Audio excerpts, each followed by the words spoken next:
Kjo është zona më e famshme malore në rrethin e Hasit, që dallon për shkëmbinjt e mëdhenj gëlqeror që japi një pamje shumë të bukur. Mu në lartësinë më të madhe të malit, aty shtrihet një grop shumë e thellë me fjalorin popullor quhet Hurdha e Madhe, si dhe në lartësinë 1700 metra mbi nivelin e detit është kroji Dragavodit, i cili dallohet për ujin e kristalit dhe shumë të ftohtë.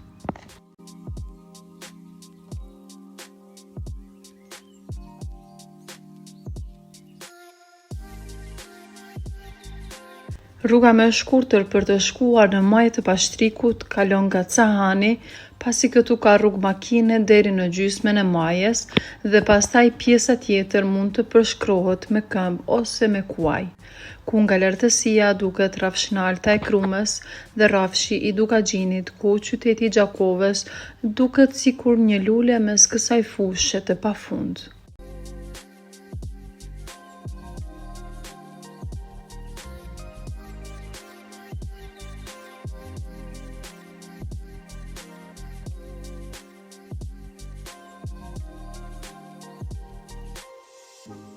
Nga krahu tjetër duket liçeni i Fierzës që zbukuron Kuksin mes malesh dhe mëtej dallohet Prizreni, ky qytet i lashtë. Pra, Pashtriku qëndron si kuror mes 4 qyteteve, çka është një arsye shumë e madhe për t'u vizituar.